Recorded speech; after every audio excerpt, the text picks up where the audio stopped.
நமக்கு ஒவ்வொரு நாளும் நமக்கு ஆதாரம் யாருன்னா இயேசு தான்.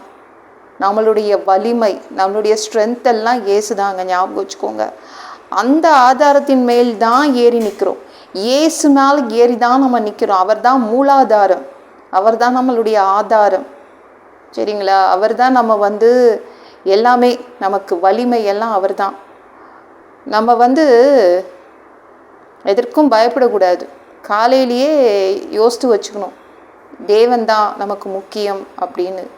ஒரு தம்பி எனக்கு மெசேஜ் பண்ணியிருந்தான். என்ன பண்ணியிருந்தானா, எனக்கு வேலையில் பயங்கரமான போராட்டம் இருக்குது, வேலையே போயிடும், அந்த அளவுக்கு எனக்கு வேலையில் ஒரு போராட்டம் இருக்குது. நமக்கு வேலை ஆதாரம் கிடையாது, தேவன் தான் நம்மளுக்கு ஆதாரம். அதனால் உங்களுக்கு உரிய வேலை, குடும்பம், தொழில் எல்லாமே எப்படி இருக்கும்? ஸ்ட்ராங்காக இருக்கும், வலிமையாக இருக்கும். ஏன்னா ஆதாரம் நம்ம இயேசு மேலே ஏறி நிற்கிறோம். அதனால் பயப்படாதீங்க. தேவனோடு நிற்கிறீங்களா?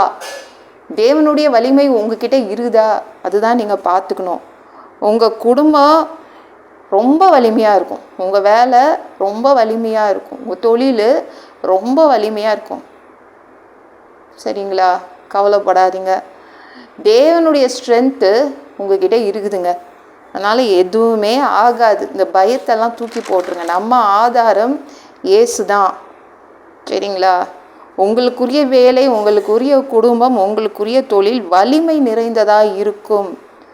தேவனுடைய வலிமையை நம்பி தாங்க நம்ம வாழ்கிறோம். அதனால் பாதுகாப்பாக இருக்கும். பயப்படாதீங்க, எதற்கும் பயப்படாதீங்க. ஆனால் ஒன்று, தேவனுடைய வலிமையை ஏற்றிக்கணும். அந்த ஆதாரத்தின் மேல் ஏறி நிற்கணும். அந்த மூலாதாரத்தின் மேல், இயேசு என்ற மூலாதாரத்தின் மேல் ஏறி நிற்கணும். உங்கள் சிந்தை முழுவதும் இயேசு இருக்கணும், வேற யாருக்கும் இடம் கிடையாது, இயேசு தான் இருக்கணும். சரிங்களா? ஜபிக்கணும், காலையில் எழுந்து ஜபிக்கணும். அதிகாலை ஜபம், ஏர்லி மார்னிங் ஜபம், ஃபாஸ்டிங் ப்ரேயர். ஒரு வேளையாவது சாப்பிடாம இருந்து ஜபம் பண்ணுங்க, பைபிள் படியுங்க, துதியுங்க, பாட்டு பாடுங்க. இதெல்லாம் நம்மளுக்கு தேவனுடைய வலிமையை நம்ம பெற்றுக்கொள்ள முடியும், அவருடைய ஸ்ட்ரென்த்தை வாங்கிக்க முடியும்.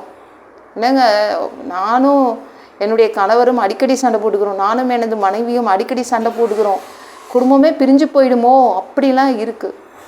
தேவன் தான் இணைச்சார், அதனால் எதுவுமே செய்ய முடியாது. தேவன் இணைத்ததை யாரும் பிரிக்க முடியாது. தேவன் இணைத்ததை ஒருத்தராலையும் பிரிக்க முடியாது. உங்கள் குடும்பம் வலிமை நிறைந்ததாக இருக்கும், பாதுகாப்பாக இருக்கும்.